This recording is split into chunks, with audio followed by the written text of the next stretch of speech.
মাঝে মাঝে মনে হয় প্রতিদিনের এই এক গেমে রান্না বান্না আর সংসারের কাজ থেকে একটু ছুটি পেলে ভালো হতো, তাই না? কিন্তু আজ কাজগুলো করতে করতে এমন একটা কথায় মাথায় এলো, চলুন কাজ করতে করতে গল্প করা যাক। তার আগে বন্ধুরা, আমি তো নতুন, আমাকে যদি তোমরা ভালোবাসা না দাও, সাপোর্ট না দাও, তাহলে তো তোমাদের ভালোবাসা ছাড়া আমি অপূর্ণ। আমার এই শূন্যতাকে ভালোবাসা দিয়ে পূর্ণতায় ভরে। আসসালামু আলাইকুম, আমি মিনা। নতুন একটি ভিডিওতে আপনাদের আরো একবার স্বাগতম।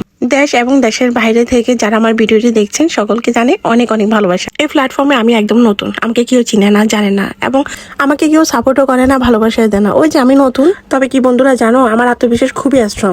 আমার নিজের প্রতি বিশ্বাস আছে। এই সোশ্যাল মিডিয়ায় নিজের একটা স্থান তৈরি করতে পারবো। আমি আসলে নাছোড়বান্দা, যেটা করি সেটা করে আমার লাইফে আমি যতগুলো চ্যালেঞ্জ নিয়েছি, ইনশাল্লাহ হয়তো একটু দেরিতে তারপরে সফলতা এনেছি। এই জন্য নিজের প্রতি বিশ্বাস যে ইনশাল্লাহ আমি যেহেতু একটা কাজ ধরেছি সেটা পরিপূর্ণ করে ইনশাল্লাহ এটা ছাড়বো। তোমাদের সাথে গল্প করতে করতে এই যে আমি রান্নার জন্য গরু মাংসটা রেডি করে রেখেছি। এদিকে দেখো, তোমাদের ভাইয়া কাঁঠাল খেয়ে ফ্লোর একদম বিছিয়ে টিচি সব ছিটিয়ে বিটিয়ে কেমন বাচ্চাদের মতো রেখে গেছে। এই যে আমি গরু মাংসটা রেডি করে চা বানিয়ে নিচ্ছিলাম। রাতে চিনি এনেছিল কিন্তু ঢালার সময় পানি, তাই সকালবেলায় ঢেলে নিচ্ছিলাম। আমরা সকালবেলা চাই খাই, গ্যাসের সমস্যা, তাই দেরি হয়ে গেল। গোস্তটা বসায় নিয়ে চাটা বানিয়ে তারপর গোস্তটা রান্নার বসাই দিব। এই ব্লগটা আমার দুদিনের। গতকালকে আমি গোস্তর পুরোপুরি ভিডিওটা দিতে পারিনি, আমার মোবাইলে চার্জ ছিল না, আর অনেক তাড়াহুড়া ছিলাম যেহেতু রান্না করতে দেরি হয়ে গেছে, নাস্তা খেতেও দেরি হয়ে গেছে, তা ভিডিও করার জন্য তেমন একটা সময় পাইনি, আর আমার মোবাইলে চার্জও ছিল না। আমার ভিডিও যারা এই পর্যন্ত এসেছো, আমার ভিডিও যদি কোনো অংশ তোমাদের ভালো লেগে থাকে অবশ্যই চ্যানেলটি সাবস্ক্রাইব করে দিবে, আর অবশ্যই লাইক কমেন্ট শেয়ার দিয়ে সবাইকে দেখার সুযোগ করে দিবে। আমার রান্নাঘর তারপর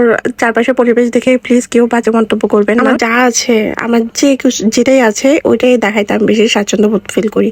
দেখানোর কিছুই নেই। আমার জীবনটা হচ্ছে সাদা মাথায়। লোক দেখানো, চাপা মারা এসব আমার মোটেও পছন্দ না। আমি যেমন তেমন ভাবে সবাইকে দেখাইতে পছন্দ করি।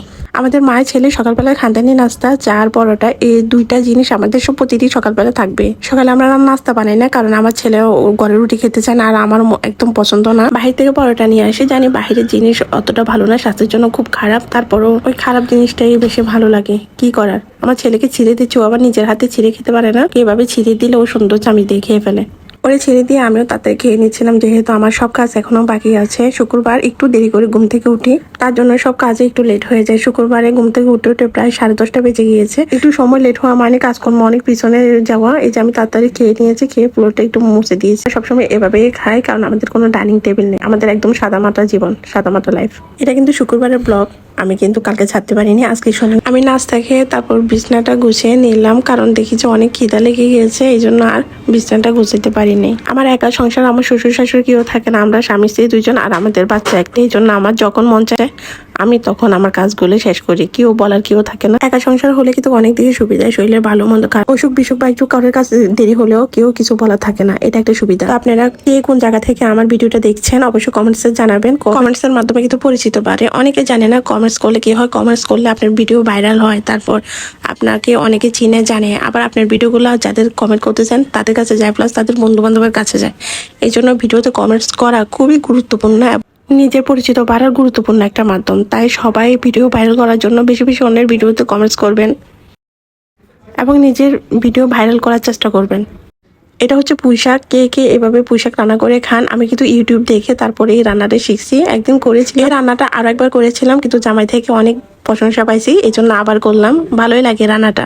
যদি কেউ না করে থাকেন তাহলে একবার ট্রাই করবেন, অনেক মজা পাবেন, কিন্তু অনেক ভালো লাগে। আমার এই প্ল্যাটফর্মে আসার বড় মাধ্যম হচ্ছে আমি এই প্ল্যাটফর্ম থেকে কিছু একটা করব, ইনকাম করব, ইনকাম করে আমার স্বপ্নগুলো পূরণ করব। ভিডিও যখন করতেছি ইনশাল্লাহ আমার জীবনে আপনাদের বলবো, তবে আমার জীবনে আমার বিয়ের পর থেকে অতটা সহজ বা সুখে ছিল না, অনেক কষ্ট কেটেছে। এখন হয়তো একটু দুঃখটা ঘুষেছে, তারপরও অত ভালো অবস্থানে আমি, যার কারণে আমার এই সোশ্যাল মিডিয়ায় আসা। তবে দোয়া করবেন আমার জন্য, আমি যেন আমার জীবনের লক্ষ্যে পৌঁছাতে পারি।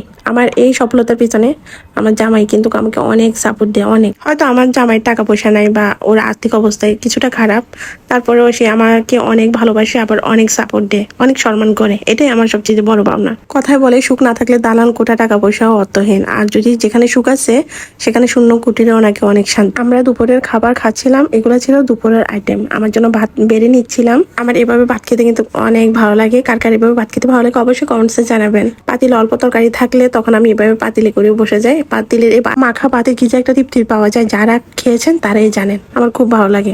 গরম গরম ভাত, তাতে একটু লবণ মিক্স করে নিলাম। আমি লবণ খাই, আমার পাতাগুলো আলাদা করে নিলাম। আর একটু ভাত নিয়ে নিলাম, মনে হচ্ছিল ভাত কম হয়েছে, এজন্য একটু ভাত নিয়ে তারপর মেখে নিলাম, একদম মাখা মাখা করে এই যে মজা করে খাচ্ছি। আমার খাওয়া দেখে যদি কারো মুখে পানি চলে আসে তার জন্য কিন্তু আমি দায়ী না। আজকের ব্লগটা এখানে শেষ করলাম, বেশি গল্প করলে আবার তোমরাও বিরক্ত হয়ে যাবা। তো ভিডিওতে যদি একটু হলেও ভালো লাগে থাকে অবশ্যই লাইক কমেন্ট শেয়ার দিয়ে আমার পাশে থাকবো, আর বেশি বেশি ভালোবাসা দিবে। আল্লাহ হাফেজ।